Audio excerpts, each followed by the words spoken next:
Oh, it's time to talk about one of the biggest days of racing of the year. It is Pegasus World Cup Day at Gulfstream Park.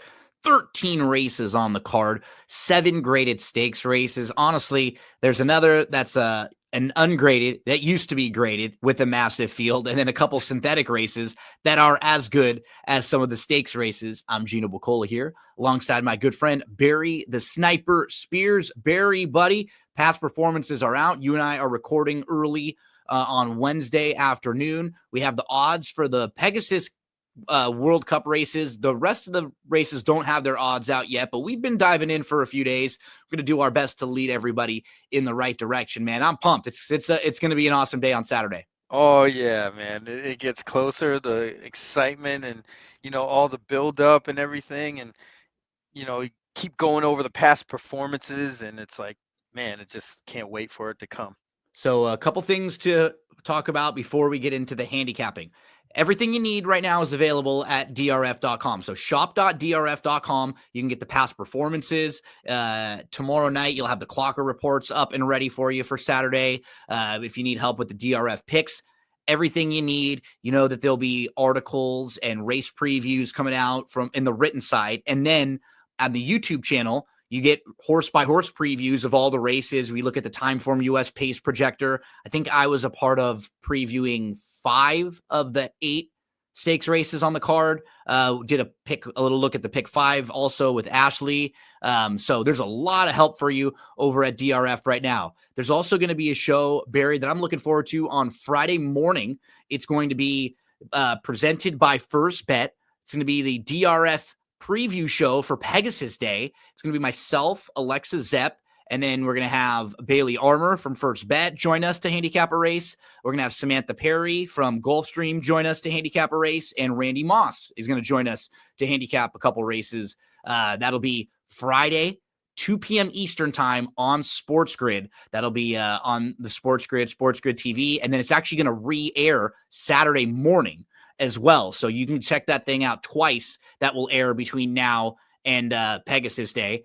And then, Barry, one of the biggest handicapping tournaments of the year, the Pegasus World Cup Betting Championship. Such a big tournament. It costs you to enter this tournament what I'm trying to win from most tournaments, right? Like, I'm looking for to win around $6,000. That's what it costs you to get into this thing, but you are playing for huge money. You can see some of the details if you're looking at the graphic, around $225,000 estimated prize pool. You get BCBC seats, NHC seats, cash, and then there are bonuses if you're playing along at ExpressBet, Gulfstream Park, or at Santa Anita. You can get different bonuses depending on where you're playing. So, man, lots going on, lots of different wagers. There's going to be all sorts of stuff connecting multi-races on Pegasus Day. So check out the wagering menu there. Really looking forward to a huge day. You ready to get into it, my friend? No shortage of action this weekend. Right? I was going to say none whatsoever. We're going to look quickly through some of the earlier stakes on the card. Then we'll spend a little more time on some of the later stakes. Pegasus Filly and Mare Turf is the 10th. The 12th is the Pegasus World Cup Turf. And then the 13th is the Pegasus World Cup on the dirt. Those are the 3 big Pegasus races. The 5th race, though, Barry, is a turf sprint. And it's a lot of familiar names. This used to be a graded stakes race. It's still the Gulfstream Park Turf Sprint.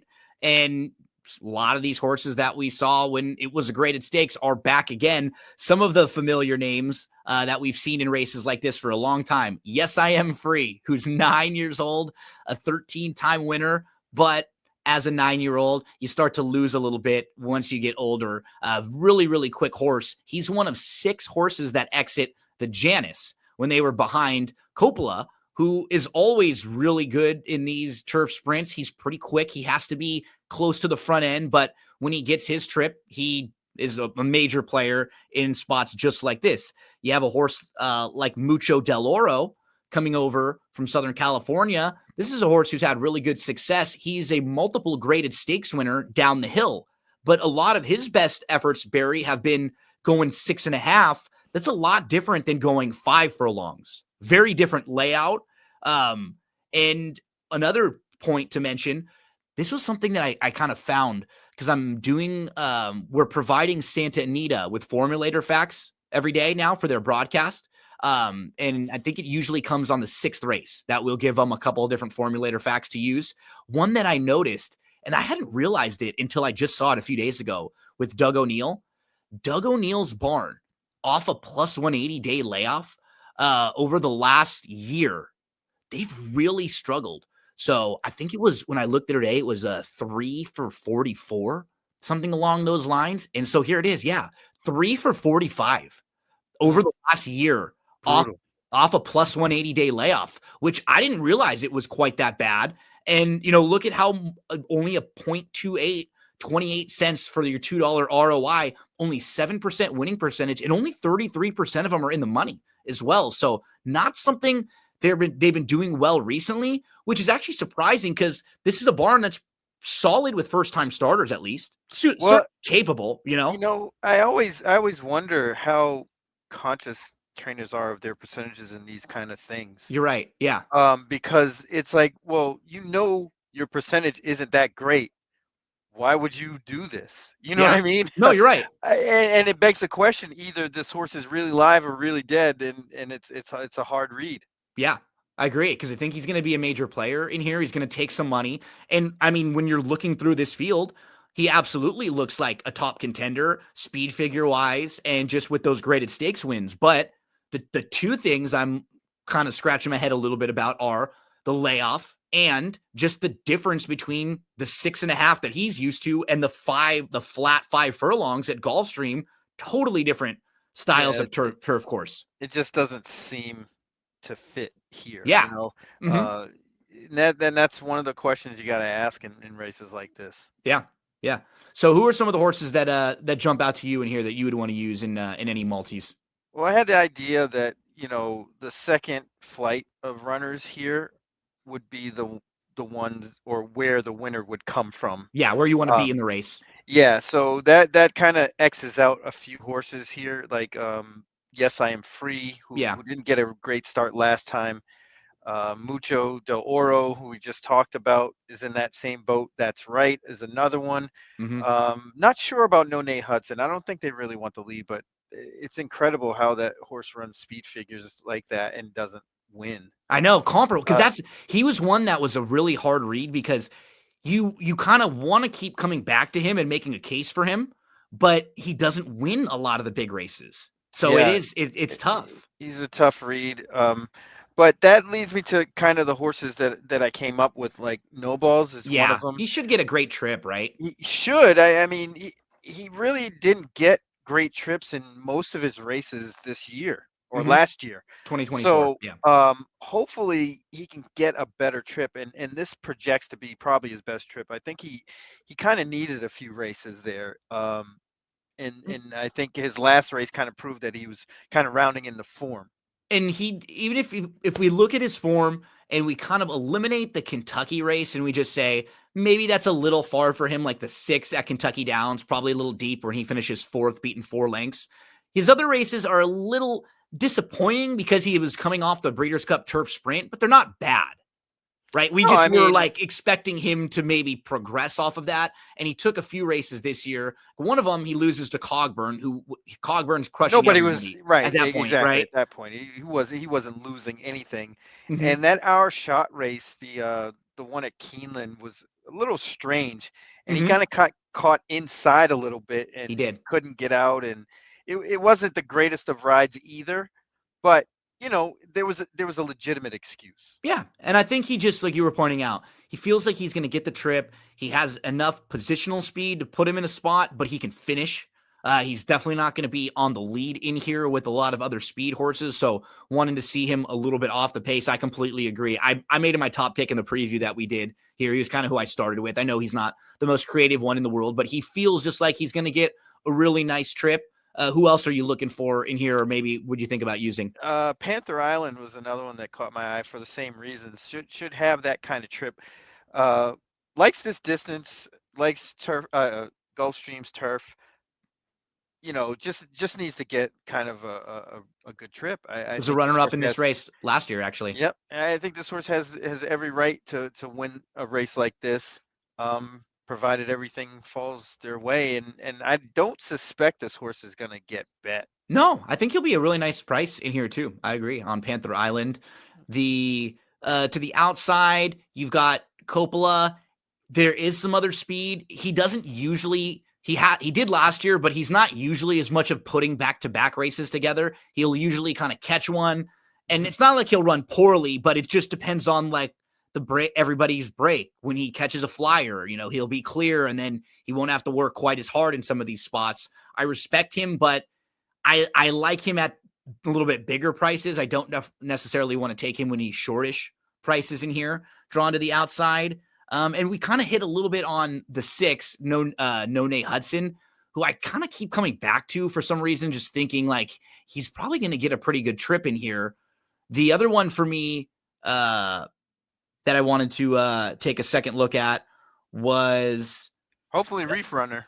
Yep, that was the one who had a really bad start because he doesn't need to be quite as far back as he was last time out in the Janus. We want him to be sitting and closing, but he doesn't have to be dead last in a field of 11, having to come from all the way around. So just a better beginning puts him much more into the race. Yeah, Coppola kind of lucked out a little bit last time, and with Yes I'm Free kind of stubbing his toe early too. And held him off. But I think this is a different sort of race anyway. I agree. So there's a look at the 5th race, the first on a stakes parade on Saturday at Gulfstream Park. Up next, it's the synthetic handicap, one of these $100,000 synthetic handicaps.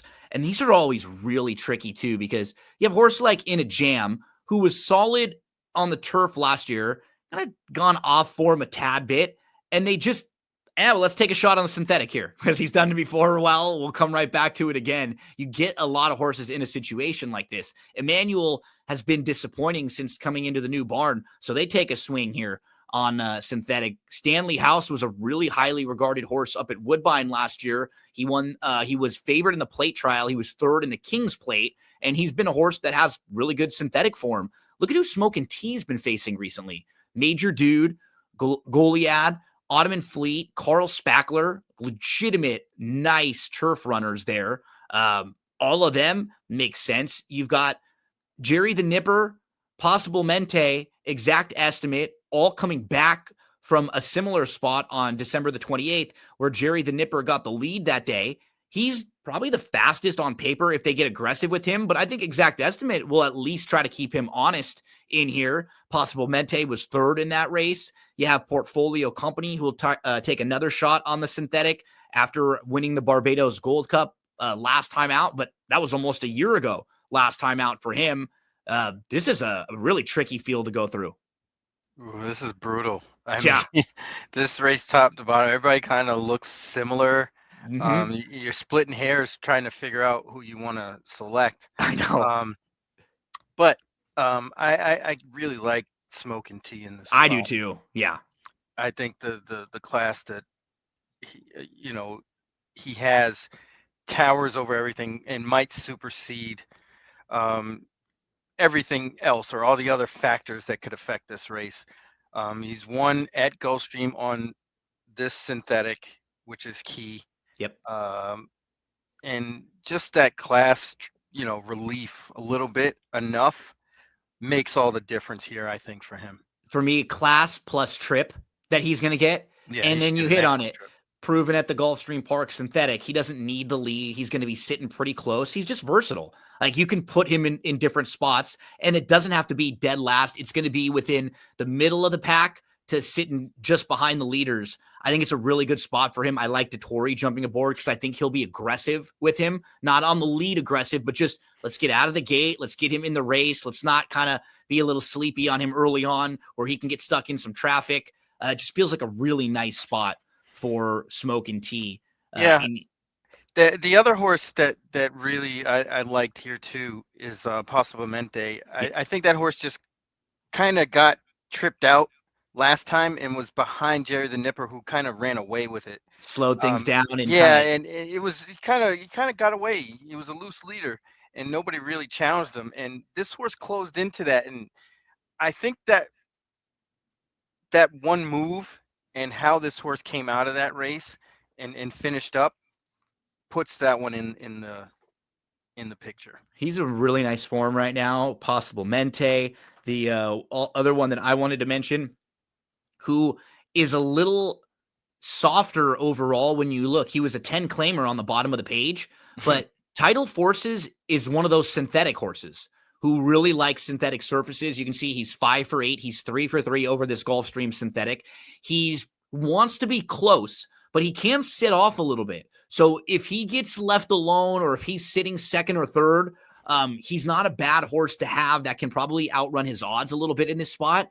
And shout out to Dylan Davis, who, making that move from the East Coast in New York, where he'd been forever. He had developed and established relationships with all those connections. They all knew him. And at this time of the year, when some of the other big name riders would go elsewhere, he would get the opportunity to really dominate over there. But what would end up happening, you don't get quite as many top tier runners at the time because a lot of them are running now at Gulfstream, or other horses are running at places where there's grass races as well. And you'll get more opportunities to get maybe a 3-year-old that can jump up in some of the Triple Crown races. He's been awesome so far to start, hitting at 20%, man. He's just really good. And he gets horses, he puts them in the right spot. He does a great job of getting horses to show speed. I wouldn't be surprised at all to see him sitting really close with this horse and just putting him in a good spot. And if he loses the race, it's not because he had a bad trip. It's just because he wasn't good enough. Yeah, he's really smooth, has good hands, and good positional timing. I think that's what That's a key. really, yeah, it's excellent. He really showed this summer at Saratoga what he could do. And like you said, in order for him to be on the national stage and getting these top tier mounts that get to the Derby every year, he's got to make this move or something similar, to, like you said, Oaklawn or Fairgrounds, something like that. So here's a look at race number 6, a synthetic handicap with some interesting runners there as we flip the page to race number 7. So in the 7th race, it's the La Prevoyant. We'll get the fillies and mares, 4-year-olds and up, going 1.5 miles on the turf course. Then in the 9th race, you'll have the boys, this version of the race. The boys going a little bit longer in the McKnight. So first up, we'll start with the La Prevoyant. Makes this race a little tricky. You have 6 of these horses that all exit the same race last time out. They were in the Via Borghese on December the 26th at Gulfstream Park, where La Mahana won. Forever After All was second. Marksman Queen was third. That race is going to be a key race to look at when you handicap this. But on top of that, this field is tougher than that group because you have the likes of Chop Chop, who wasn't in that race. And Chop Chop was actually a horse who you can go way back in her form, and you can see early on in her career, she was the runner-up in the Alcibiades, and coming out of that race, she was actually favored in the Breeders' Cup Juvenile Fillies as a 2-year-old on the dirt. But she's really more of a turf horse. Early she started her career on the grass. They put her on the dirt a little bit in the synthetic because she had shown some success there, but really she's a turf horse, and she's kind of become a turf marathoner. And if you look at her form, since they've stretched her out to 1.5 miles on the turf, she has 6 races that are kind of in that range. If you look at her last 6 starts, 5 of them are really good. One of the races is just a complete toss, and it was at Kentucky Downs, where some horses just don't like that turf course. If you eliminate that race, the other 5 races, she has 90, 95, 95, 96, 97 buyers. She's won 2 graded stakes races going 1.5 miles. She's finished second twice at 1.5 miles and 1.3 miles, and she's finished third. And the horses that beat her in some of those races, Warlike Goddick and McCulloch, probably just a little bit better than her. She's been really solid at this trip since they've turned her into a turf marathoner. Yeah, I think she stands out in this race personally. She has the right running style, the pace setup, everything just lines up for her to win. It'd be tough to beat her in this spot. And I think her stablemate, What Love Looks Like, might round out the exacta. This horse has been steady on the improve, and I found it a little odd that this horse hasn't really run this time of year. kind of been put off and then been focused on the New York bred stuff, Yeah, right? and my guess is, I mean, looking at the workouts and things, is this horse is really doing well. And they were like, yeah, we got to get this horse in a race. And if you look at the horses who she's faced in her last 4, she lost to Be Your Best, who's won back-to-back rated stakes races, and she lost to a horse named Moon Age Daydream, who has won 3 consecutive stakes races in a row against New York bred. So she's been facing sharp company as of late. Yeah, it's interesting that horse being in this race. And then the other one, Mehana, looks pretty good too. She's just It's sharp. just solid, exactly a solid, sharp horse at the right time, and probably should kind of control this race, sitting behind the actual speed, because I think they're just going to try to swallow those horses up because of the distance. But um, this horse is really tough, and Dylan Davis is no slouch No. nursing the lead like he does. I've seen him do it a lot. He did it a lot this summer. I mean, this horse might be tough in this spot too. He gave this horse a great ride when she won on December 26th because he rode her more like a dirt horse, where he just treated her like he thought she was the best horse in the race, Right. and he Just kept went for her. it. He Right. kept her kind of in the clear, which was a little bit wide. Normally, when you're sitting 3 deep on the turf, it doesn't work out. But he just knew what he had underneath him in that particular race, and he had a horse like Forever After All measured, because unfortunately, this is a horse who's really Second-itis. sharp but always runs second. And it's got to be frustrating because you can tell that the horse can compete with 2 of the major players in here, Chop Chop and La Mahana. Puts them right on the wire, makes them work as hard as possible. But it's not a coincidence that she has 10 runner-up efforts and just the 2 victories. Like, she finds a little bit of trouble. She starts her run a little bit too late. Twice in a row, she's been the beaten favorite because people have been watching her races going, okay, I'm going to give her a shot next time. And then unfortunately, the next time she would get herself into trouble and run second again. The 5 Beautiful Love was a tough read because she was probably a little disappointing for the Appleby runners in her first few starts. Like, she didn't get bet like most of the Appleby horses do. Didn't really fire in the Lake Placid. She wins the Jockey Club Oaks, not necessarily against a strong group. Comes back, though, in the Waya. She's behind La Mahana. Then she runs a career best effort in the Breeders' Cup Filly and Mare Turf. She was completely dismissed. She was 30-1 there. She sat a pretty nice trip. She just couldn't kick with Moira and Cinderella's Dream and Didia, but that was a really good effort. If she shows back up with something like that, she probably wins this race. But it's a little tough to trust because that race kind of jumped up out of nowhere when the previous form wasn't anywhere close to that. Yeah, I mean, it's so weird how this horse kind of comes up to the lead and then stops. Looms. Just does it most of the time, except for that one time. And it's also worth noting that Buick rides this time. Yep. And really, hasn't ridden this horse in a while.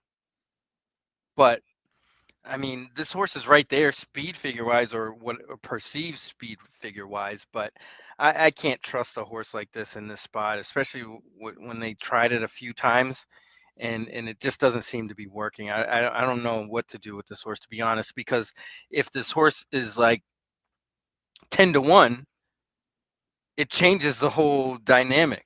Right, but she'll probably be the second choice or favorite off of that last effort with that last speed figure, and then you're sort of looking at her going, play against. Yeah, because Right. I just want to see, like, I want it proven a little bit more.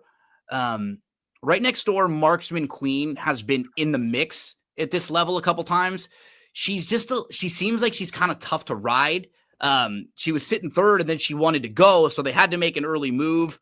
We were talking about this race with David Aragona. It kind of looked like a hardest race. There was like some give and go in the race a little bit with Marksman Queen, but she's been third twice in a row behind Forever After All, who's been second in both of those races. So she'll have to improve a little bit on that one. Yeah, I think anything else you want to mention on this group? No, this is a really tough race, to be honest. Yeah. Like, my once over It looks like a spread race. I could make a case for most of these horses. The 8th race is the Fred W. Hooper. It's a 1-turn mile for older horses. And these are the horses who are probably just a cut below being in the Pegasus World Cup, because they were actually thinking about it with a horse like Rocket Can, but they decided to run against a little bit softer company. They can also stick to like a 1-turn mile here versus going a little bit longer. Not sure if he wanted to get that much distance of a mile and an eighth. But he's a strange horse because he wins the Holy Bull, so he's precocious. He's second in the Fountain of Youth. And then after that, we're thinking, he looks like he's going to be a really nice 3-year-old and continue to improve.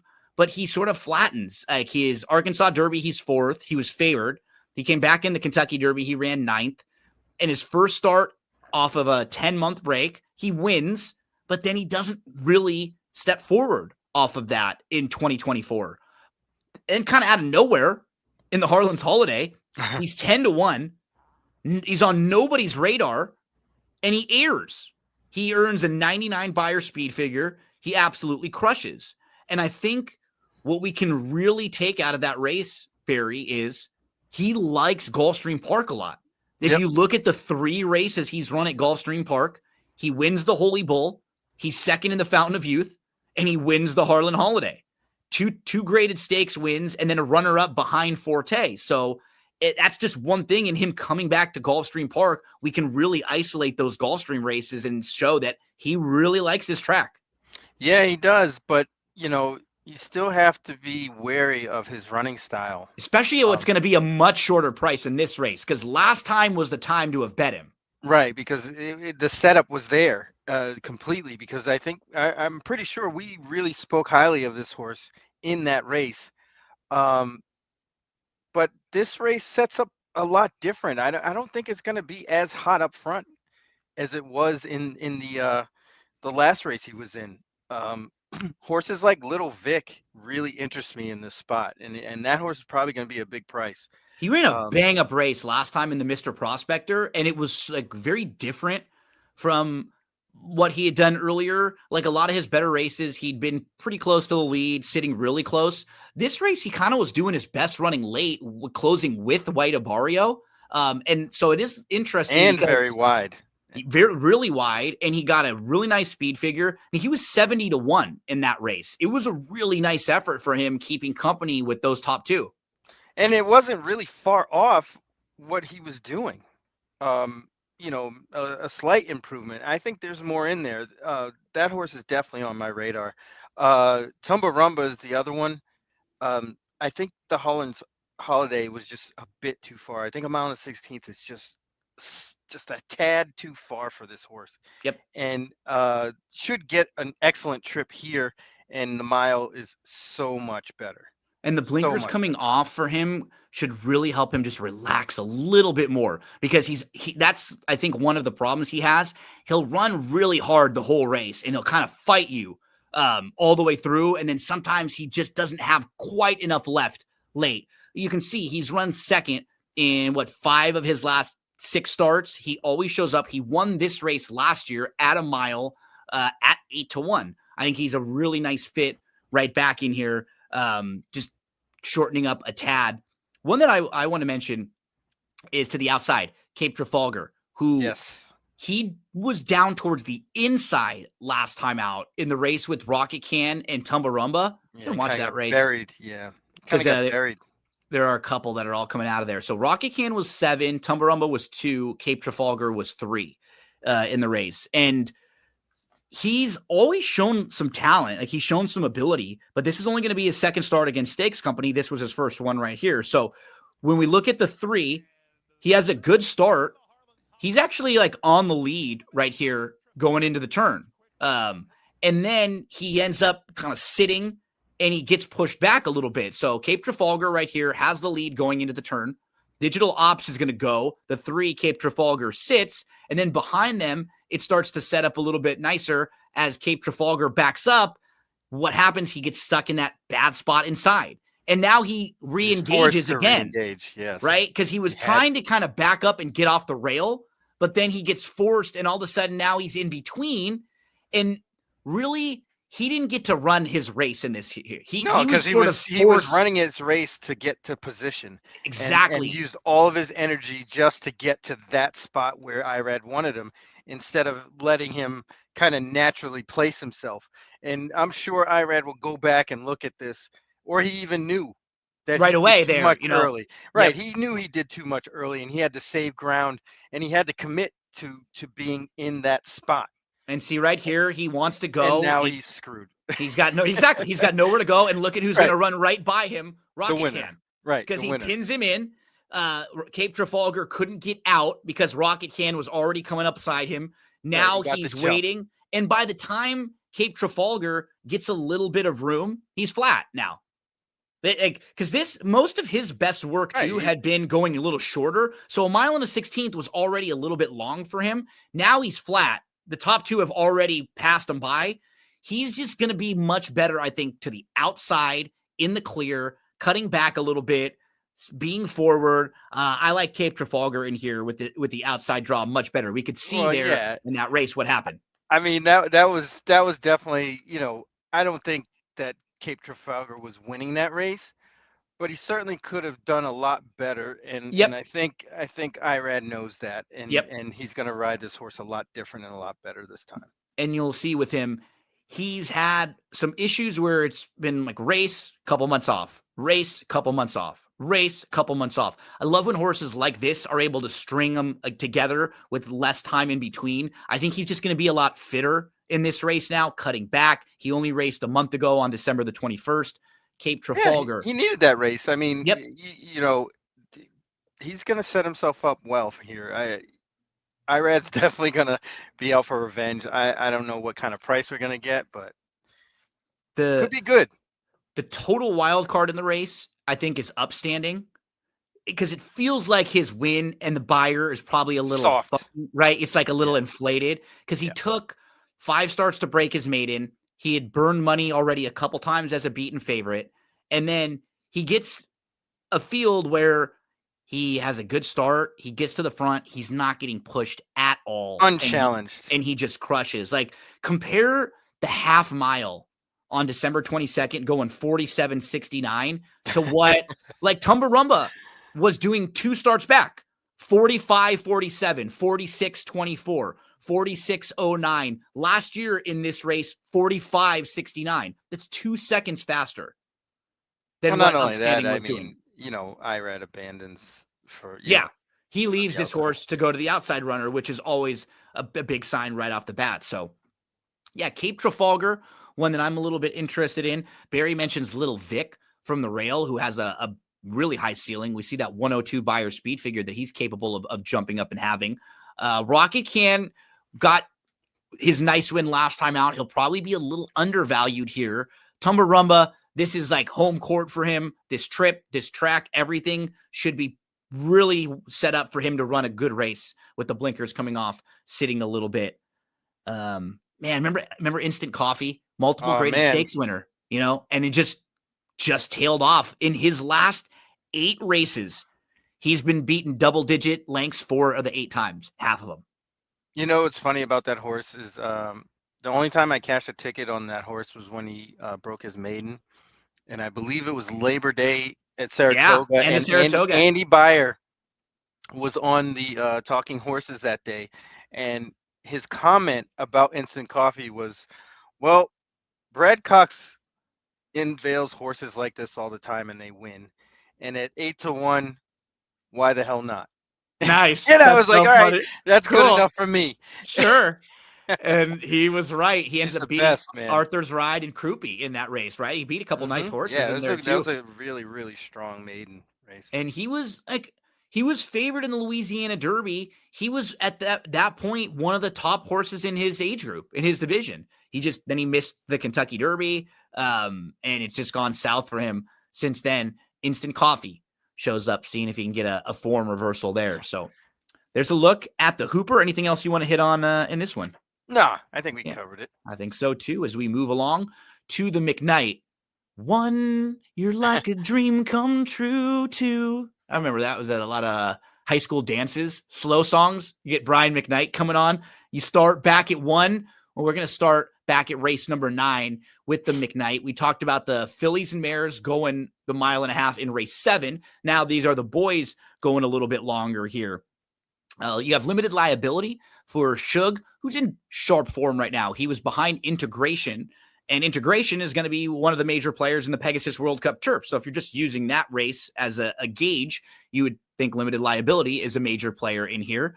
You've got the 5 Anglophiles, kind of a tricky read for me because on figures he fits. He just hasn't been winning a whole lot recently. Lord Eddard Stark, for the Game of Thrones fans, came closing at 60-1 in the H. Allen Jerkins, going 2 miles. Not often. There that day. Yeah, and it's not often where you're cutting back to 1.5 miles, right? And that's the case here. Coming back from 2 miles, he ran right by Utah Beach late in the race. Strangest races you ever want to see. Right? Those 2 mile ones. Weird. It was so weird how that horse ended up winning. It was almost by accident. The horse was right there and was like, all right, well, I'll just run by everybody and win at 60-1. Gonna keep coming. It was nuts. Bold Ack, another Charles Appleby runner. This one is a graded stakes winner in the U.S. Won the Sycamore back in 2023 at Keeneland. This guy will take some money as well. Utah Beach, here he is too. He's a player. Those are some of the top tier contenders. Then you got Rock Emperor. What do you do with him when he doesn't ever win anymore? So he's 0 for his last 13. His last win is the Bowling Green in July of 2022. But David Aragona kind of said this when we were previewing the race. If you just took everybody in this race, crossed out their names, and you were just looking at their speed figures, he has like 3 or 4 in the last 13 that would win this race. He just himself never wins anymore. So he's a good fit with them. He just is a horse that's going to be tough to play if he's any sort of a shortish price. Really intriguing race going 1.5 miles in here. Who do you want to start with? Yeah, the horse limited liability. I think that horse is very versatile. I think Frankie's going to give a hell of a ride to get this horse in a great position, either on the lead or slightly off it, and just kind of save ground, and hopefully it opens up and he kind of runs through. I don't know what kind of price. I mean, could be anywhere between 3 to 5-1, maybe even higher. And he was sort of a strange move, but I see what Dettori was trying to do. This was his last race. So watch where limited liability starts the race, because it's kind of deceiving in the running line too. So limited liability, just to confirm, is the number 5. Last. He's the gray. He's dead last right now, right? And so in this field of 9, he is last. But he can kind of sense Integration, who's not a very fast horse, is way in front of him, right? So you're like, this isn't we're good. In trouble. If this horse is a couple lengths in front of me, they're going way too slow. So watch, he tips to the outside, and Dettori moves him 4 wide, all the way up to challenge and then to sit second. And it's not a winning move, but honestly, it's as close to a winning move as possible, because if he doesn't make this move, he doesn't even run second in here. Right. And the only horse that beats him is a horse who's classier than him, no doubt. I thought this was a good effort. And this was one where, like, he's 3 wide right now up on the turf course. It sort of takes him a while to get up to the 2 path. This isn't the normal kind of trip you have on the turf, but I thought the fact that he made that move and then he hangs on for second, it's a pretty good effort, and that fits pretty well in here. Yeah. I enjoyed that ride because he used his head, and you don't see that a lot. Sometimes the riders will be content to sit back and not try the horse on the front end, and it kind of destroys the flow of the whole race and the whole kind of venture. But that was a really heads up ride. Cathkin Peak was another horse that kind of caught my eye. Well, there's not that much speed in here. Yeah, either. For the same reasons. Will probably be poorly placed. Can kind of be wherever he wants to be. And, Jose Ortiz is riding lights out on the turf everywhere. I think this is another one with a real good shot. Yeah, because he's not a need the lead horse. They just have changed his tactics. You can see earlier in his career, when he was out on the West Coast, he would come from off the pace. He was really solid. Like, he was in the graded stakes races all the time. He didn't win a whole lot of big ones, but he was running second and third against some nice horses. And then they sort of flipped it. In his last few races, he's gone longer. And in 2 of them, they kind of let him run off. And one of them, it was actually a win on August 21st at Saratoga, going a mile and 5/8. I think if you're spreading around in here, he's probably one you want to include because he might have a 4 or 5 length lead on this field early. And, going these distance marathon routes, you kind of want to have horses like that who there are possibilities of them getting a little loose, getting a little brave. I want to mention the horse who I like in here a bit. I've got the one as the horse to beat, just as you were pointing out. I think the number 8 Yamato, is also going to fire a good one here. Some excuses. Yeah, I mean, his last race, it was the Jerry the Nipper race where Jerry the Nipper went gate to wire. So there was no passing in that race. Yamato was dead last. He had a slow start, and then he had to move widest of all, chasing a lone speed winner. It actually was a pretty good effort to get up for 4th. So that was the second race in a row on the synthetic, and then his 3rd race in a row that's been off the turf. Look at the last time he went a mile and a half on the turf. He's winning the Japan Cup turf, that stakes race on September 30th, 2023 at Laurel Park. So his best races are going a mile on the turf course. He can do this really well. You see him in the Louisville, right behind the horse that we like, Limited Liability, who's 4th there, and he finishes 4th. Limited Liability is 2nd. He's not far behind Win for the Money, and that's a nice horse. Win for the Money just recently went up and won a big race at Woodbine. The Woodbine Mile was 3rd in the Fort Lauderdale. So if we're using that race as kind of to measure where he might fit in a spot like this, I could see him running really, really well in here, just being a solid mile and a half turf horse. I mean, how often have we seen Maker do this? Claim a horse over again for 50-ish, something in like the 32 to 50 range, and then find their home going longer on the turf and becoming like a marathon horse.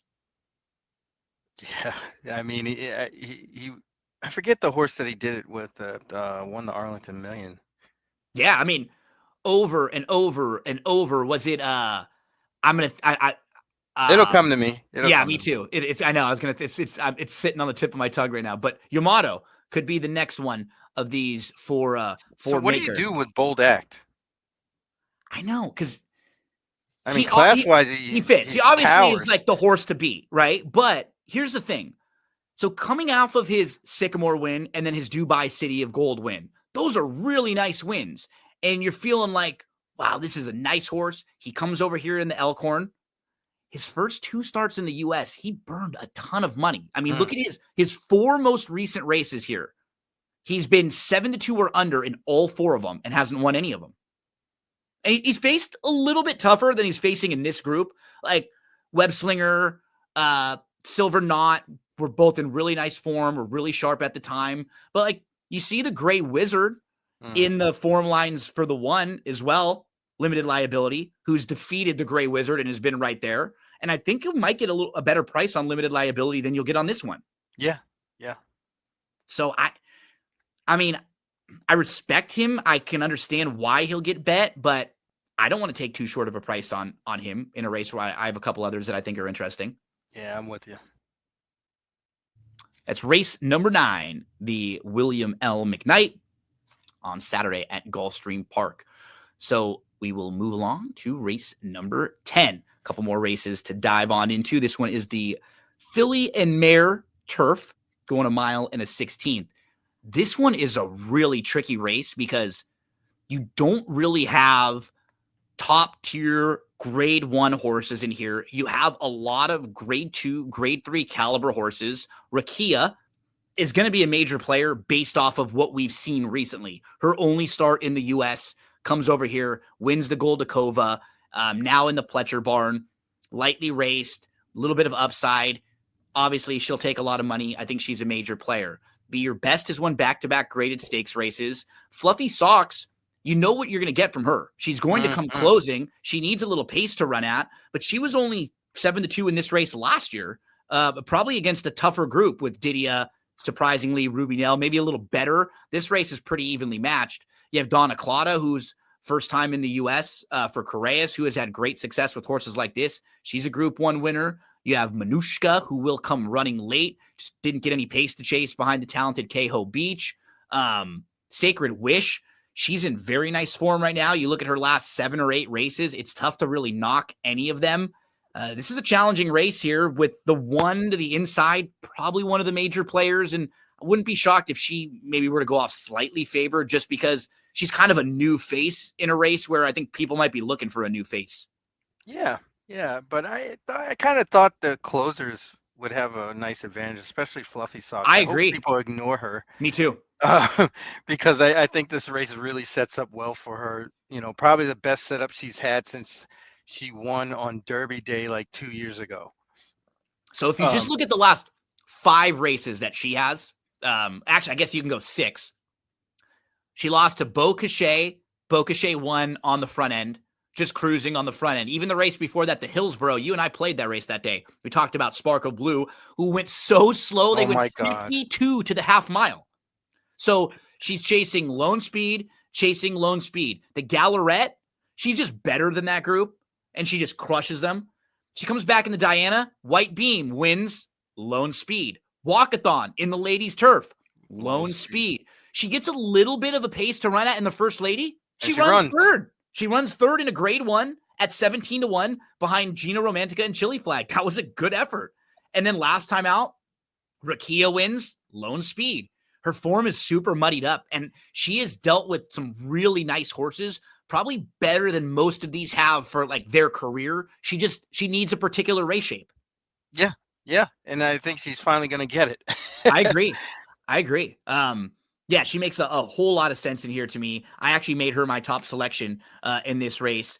Sacred Wish to the outside. She's super logical. She's kind of versatile too, which is nice about her. She can sit. She can pass horses. Just very, very honest. The one who I'm going to give a little bit of a look to, Barry, and I'm going to include her in some of the multis, is Pounce. Now, I'm a tad worried that we were saying there are versions of this race where they go a little too quick.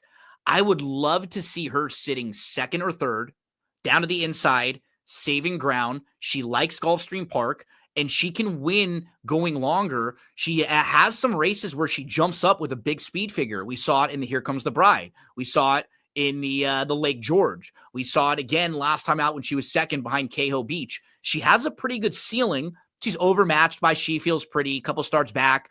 The race at Kentucky going 6.5, you could probably eliminate that. And if you cross those 2 races out, the form starts to look a little better overall. I'm going to let her, I'm going to use her on a couple tickets. Maybe she can sit behind 1 or 2 of the other speeds. Who else in here do you want to mention? Manushka and Papilio Sure. are 2 that'll probably be running real fast late. Namely Papilio. I think that horse came back a better horse, maybe slightly. And this would probably be the time to nail a horse like this on a win ticket, especially if the price is right. Not really sure what kind of price she's going to be. She chased Lone Speed last time out in Keho Beach, and Keho Beach and Pounce kind of went 1-2 all the way around the track there. So she just didn't really get a shot in that one at all. Papilio right next door. Papilio knows Gulfstream Park, familiar with this course, and was chasing a Lone Speed winner last time. Yeah, I mean, we're going to get some favorable setups. It's just about the best closer, and I think it's Fluffy Socks personally, but yep. I really hope people fall asleep on her. I agree. Fluffy Socks is where we both started. I mentioned the 2 Pounce is a fun long shot. The 1 super logical, Rakia, and then Barry mentions a couple others if you're looking for some prices too, like Manushka and Papilio. Final 3 races on the card. Let's turn the page to race number 11. Now, they put the grade 2 inside information in the middle of these. I was kind of curious, wondering why, if there was some sort of like TV or something like that, because you never know for schedule wise if certain races have to go at certain times. But I was expecting them to go last 3 Pegasus races, to end the card. But they throw this one right in the mix. Oh, it's the sponsor. That's why. There we go, right? Yep, and probably something exactly to do with that. So the outside runner, Emery, really talented filly. I mean, you look at her overall form, her second career start, she went longer and on a sloppy track, so you could just excuse that race, and everything else is good. She's won 5 of the other 6, and she finished second behind Ways and Means, who's very, very nice. So she's the one to beat in here. And it's kind of like her and then the next tier of horses because she's the most proven and you sort of know what you're going to get with her. Some others, there are wild cards that are nice, that are talented, that are up and coming, but she's just really solid here and she's drawn well to the outside.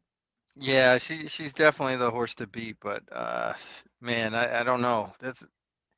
She's gonna have her hands full. I like Olivia Darling quite a bit in here. She loves this track. The setup should be perfect for her. And I like that last effort, even though it was in a slightly lower, sort of allowance kind of conditioned event, really handled business. It was a great bounce back performance for her. Yes, and I think that's exactly what she needed. The workouts since then have been much improved. I think she's going to give a top effort. I made Olivia Darling my top pick on the DRF preview that we did. Yeah, because you just sort of you look at the field here, locked in. And right as you go through from last year, she wins the Inside Info. She comes right back with a good effort in the Hurricane Birdie, and then she's in the Grade 1 Derby City Distaff with Vava with Alva Star. She's just in too tough that day. She's 22-1. And something goes wrong because she's well defeated and then she's off for a few months. She shows back up, doesn't even fire in a much softer race. So something goes wrong because she just misses the break and then you can put a line right through that race. So excuse those 2 races that look really bad and her form makes a lot more sense. She likes Gulfstream Park. She can sit pretty close. She's got a little versatility to her. 7 furlongs is fine for her. Speed figures, she absolutely makes sense. I had her picked on top, but you go through this field, like I don't particularly love Mystic Lake in this spot, but she's a hard horse to knock. She's been really honest. Emery beat her on the square in the victory ride, but I could see there being versions of this race where all of a sudden Olivia Darling and Emery are kind of sitting off a little bit. You've got, some of these horses who have shown speed, they kind of take back and they're tracking from second. And then Mystic Lake gets really aggressive there. She's just honest. She's a good fit in here. I just like others better than her. That's really what it comes down to. I don't have any particular knocks on her overall. I like the 2 outside horses better than her. And I also think Nick's style has a little more upside than her, this 5-year-old mare. She's 5 for 6. Her only loss came to Ways and Means. She beat a horse named R Disaster last time out who came back to win against First Level Allowance Company. This is going to be the toughest group, I think, top to bottom that she's faced, Nick style, but she's got a lot of ability. It wouldn't shock me at all to see her run well here. Yeah, why not? I mean, you could even give a nod to a horse like Holland Ice, who has kind of been behind the top horses in here, but I think this horse has a pretty decent shot if they can get the trip they want. And that trip would probably be sitting, kind of or the second or the fringe second, more like third flight of horses. And if the pace heats up, this horse is going to come running. And won the Azalea. Well. I think this horse merits a good shot. That Azalea win in particular kind of stands out to me. As as a way this horse can win this race. Beat Muccia in there. I mean, you have a horse, David Aragona actually picked Jody's Pride on the win in. And when you hear him kind of going through it, it's not even that crazy because she was really good to start her career. She's in the Breeders' Cup Juvenile Fillies. She's a runner-up that day. She comes back and she wins the Busher. So even at that point, she's like looking nice for her 3-year-old season. She goes in the Ashland. She faces a tough group, Leslie's Rose, Just FYI, and Impel, and she just doesn't really fire there. But they give her time off. She shows back up in November and tries the turf. Her form is spotty, but she definitely has ability. It's just, can you get back to some of those races earlier on in her career? Can she progress like off of those speed figure wise with all the gaps in between? If there's any time to play her, it's in now this race because you'll get a nice price. It's it's got to be the horse has to really step up. I mean, Yeah, this absolutely. horse She's is got to 12 points behind, 12, speed figures 13, wise. 14 points behind horses like Emery and others. I'm with you because I almost mentioned this horse because Yeah. the ability is there, It's just she's but gonna have to it's improve, right? tough. I mean, And you it's need tough to you get for me to get to because then they tried the turf. it I and don't. that almost seems like okay, we're just trying What are we something doing kind of here? a Yeah. move, right? She does have some turf pedigree, but yeah, you gotta see the improvement there. Um, the other one that I think is kind of interesting too, if you're spreading around a little bit, Sterling Silver, the bulk of her early career was spent sprinting. And she actually has some pretty good races sprinting Hmm. where she can come closing. She kind of reminds me a little bit of Soul of an Angel, just Yes. with her form, right? Because she doesn't win all the time. But look, she's got races where she's not far behind Vava and Alvastar, who you're just talking about. She's in the Derby City Distaff. That's a pretty good effort when she's fit in that race. And then her last couple, she's going a little bit longer, but that's not who she is. Last year, she's in the Honorable Miss. Spirit Wind is a speed horse, and there was no speed that day. She actually was double DQ'd in the Gallant Bloom back in 2023. She wins the race, but her and the runner-up both got DQ'd. You just don't see it happen all that often with that double DQ. So the inside info, they'll all have to beat Emery. Barry and I are hoping that Olivia Darling can do so from right out there, winning back-to-back editions of the inside info. We get to the big Pegasus races. First up, it's the World Cup Turf. This is going to go as race number 12, a mile and an eighth on the turf course here. You have major contenders, the number 5 Integration, who was in this race last year. He was actually favored. He finished 5th.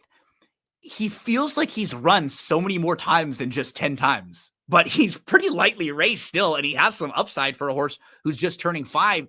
He's probably frustrating because he wins against softer company really impressively. And every time he stepped up and faced like the grade 1 company, he's 0 for 4 in those spots. So, is it the tougher company that's a little bit too much for him? He'll have to deal with Nation's Pride again in here, and Nation's Pride was set as the morning line favorite. He's another one of these Appleby runners that you can get a great race from. You can also kind of get a clunker. He just doesn't like Bahrain twice in a row. When they've taken the trip there, he has not really showed up. And we've seen him in races like the Man of War, burn money. We've seen him as your Breeders' Cup Turf favorite a couple years ago, where he was only 3-1 in the Breeders' Cup Turf at Keeneland in 2022. So those are the two horses that are going to be the most fancy, the most backed in here. What do you want to talk about in the World Cup Turf? I think you're muted. Yeah, Nation's Pride is pretty tough on paper. It's going to be tough to beat that horse, but I like Major Dude quite a bit in this spot. Yep. His last race was real impressive to me, and I think he can build on that. He could get the right trip here, but this is a tough field. I mean, Nation's Pride, as good as he looks on paper, isn't unbeatable. Yeah, Major Dude, what's nice about him, he's not going to be on the lead, but he works out his own trip. He puts himself in a really nice spot in striking range, just a couple lengths behind. Like, look at his last 5 races. The 4-star Dave, they went far. It was a good. They went slow. It was a good turf course, and he's not there behind Carl Spackler and More Than Looks. That's a race that was really strong. The other 5, they're very good. Like, this is a good spot for him. He may not be as classy as Integration or as Nation's Pride, but he could get a better trip than both of them in here. I like him. There's also not that much early speed. No, that's the other I'm thing. going to use the Shug horse here, Battle of Normandy a little bit. He's not quite as good as some of the others. He's in really sharp form right now. Look at his last 4 races. They've all been wins, and he beat a couple really sharp horses like Truly Quality, who he beat here. Since beating Truly Quality came back and won 3 consecutive stakes races, back-to-back graded stakes races, the Singspiel and the Hollywood Turf Cup. and he can sit really close. And so I don't know if the outside draw is going to hurt him all that much, because if he can show some of that tactical speed and sit second and not have to be all that wide, he beat Gigante in his last race, who you and I had just talked about. Gigante came back and won back-to-back stakes races over at Fairgrounds, one on the turf, one coming off the grass. So I like him. He was one of the winners on a good day I had at Churchill Downs too. So I have some good feeling. I have some good feelings about him, but they've picked this spot out for him. He's in really nice form. It's tough to knock horses that are this sharp, that have won 4 races in a row. Yeah. Spirit of St. Louis was the other one that caught my attention. Another one that should be kind of forwardly placed, but comes out of that race, the Mohawk, that state bred Mohawk race was pretty decent. Jerry the Nipper was in that race, and you see Jerry the Nipper in a lot of these running lines. Yeah, he beat up City Man and Jerry the Nipper. Remember, you were pointing out City Man was favored in this race a couple years ago. Yeah, in the Pegasus World Cup turf. It's wild to think about, but yeah. But that was a pretty good race. And then the time before that at Keeneland in the Turf Mile, Spackler More Than Looks. I mean, Mountain Bear. What else can you say about those horses? And he was right there. Kind of fizzled a little bit late, but I think that was due to the distance. Yeah. I think this horse likes it a little bit longer. One more to just point out, I don't think he's going to get the trip in here, because I was saying there's not a lot of early speed. But if you do the work with Balnikov, and just knowing this from following him, he absolutely hates Santa Anita. And the connections have said that. And it's a bummer, because as a West Coast horse, they run at Santa Anita 7 months of the year. But if you look at his races, he's run, since coming to North America, 9 times at Santa Anita. All he has is 2 seconds in those 9 races. The other 13 races elsewhere, 4 wins, 3 seconds, 4 thirds, a 4th, and a troubled 8th. He almost always fires when it's not at Santa Anita. So keep an eye on him. If at least you're looking for a horse to come running late, I could see him being one of those. Balnikov. So there's a look at the World Cup turf. Let's get to the big one, the Pegasus World Cup on the dirt, race number 13, a mile and an eighth on Saturday at Gulfstream Park. You have White Abario, who loves Gulfstream Park. He's back home, comes off of a runner-up effort in the Mr. Prospector. He missed the break that day, but he did come closing well to finish second behind a nice horse, Mufasa. And White Abario loves Gulfstream. He's 6 for 8. This is where he's done a lot of his best work. Locked to the outside, lightly raced, tons of upside. He was the favorite in the Breeders' Cup Juvenile. He finished 3rd behind Fierceness and Muth. And since then, after missing a bunch of time in the early part of his 3-year-old season, he's come back with his 2 best speed figure races, October 19th, and then winning the Cigar Mile on December the 7th. And when he won the Cigar Mile, the horse who was second was coming out of finishing 3rd in the Breeders' Cup Sprint.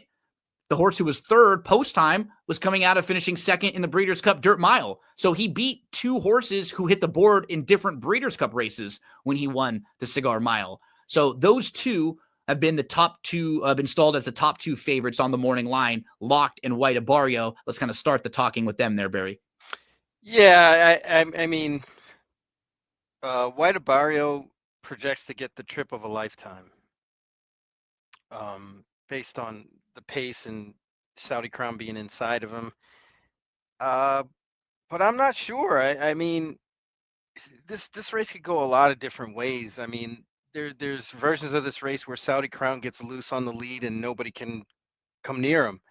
There's also versions of the race where that horse quits late, and a horse like Stronghold, who I like quite a bit, can just sit right behind Saudi Crown and take over. I think that buyer for Stronghold last time was important to see. Him being able to kind of jump up and improve and run a little bit faster, because I always thought he was a little better than what some of his speed figures would suggest, but he hadn't really won a lot of the bigger races recently since that Santa Anita Derby.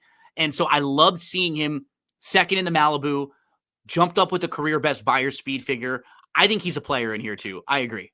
Yeah, and I like him stretching out again and all that that good stuff. I think he's ripe to run a really big race on Saturday.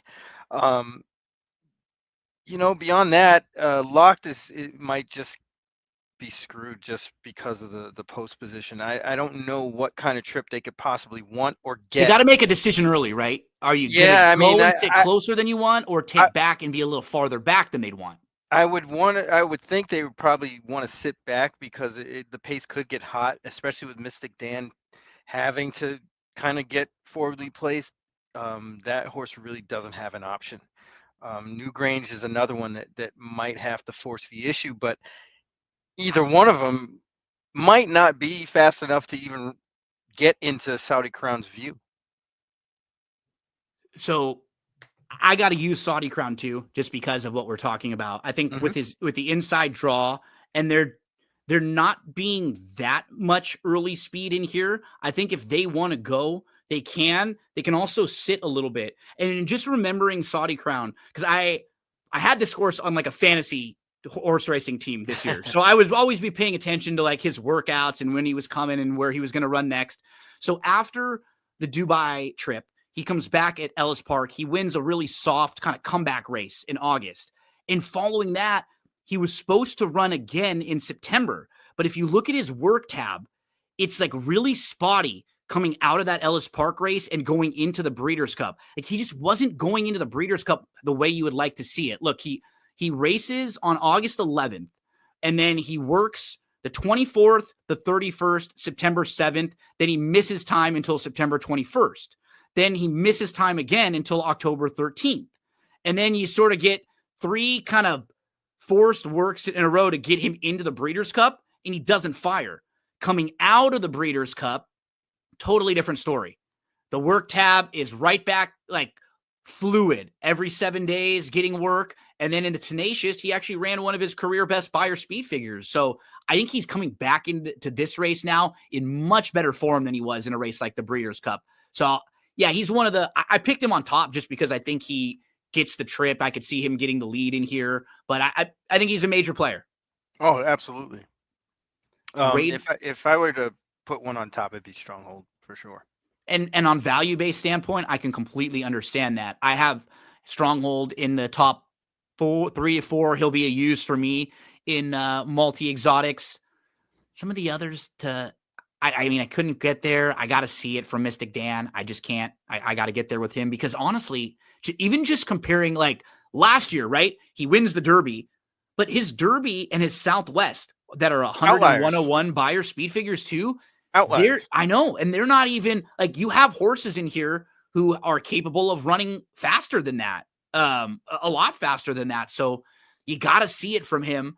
I respect the heck out of Skippy. I think he'll run well because there's not that much speed, but he hasn't been able to get his grade 1. And this is probably a little tougher than like where he could get a big win like this, but super, super honest. He actually was, remember, pulled up in the race last year. That's coming right. out of that race, it didn't look great. And he came right back in the Challenger not long after. So there's your field for the Pegasus World Cup. I put the 2 Saudi Crown on top. I respect White Barrio. I respect Locked a little bit.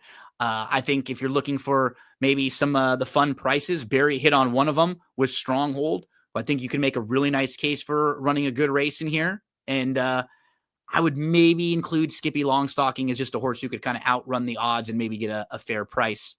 Final thoughts on the Pegasus World Cup, my friend? Let's go. Saturday, Gulfstream Park, 13 races, 7 graded stakes races. DRF has you covered with the past performances. We got that Pegasus preview show presented by First Bet. That's going to be on Friday at Sports Grid. Don't forget about the PWCBC. Barry and I are going to be out at Gulfstream Park. I'm going to get the chance to meet Barry for the first time. That's going to be an absolute blast. So we'll be over there on Saturday. Are you guys talking about this for the Notorious OTB this weekend? Absolutely. We're going to have our mutual friend, Ken Rudolph, on with us. Awesome. That'll be a blast. So check out the Notorious OTB with the Wolf of Oaklawn, Ken Rudolph, and Barry. Thank you very much, my friend. We did a little extra this week because it was such a big card. We wanted to travel all the way through the stakes races. I look forward to hanging out with you. Yes, sir. We'll talk some races. We'll grab a beer. We'll watch some sports. and it'll be an absolute blast. Good luck to all of you out there. If you're watching on YouTube, please subscribe to the YouTube channel below, and we'll be back talking racing with you again real soon.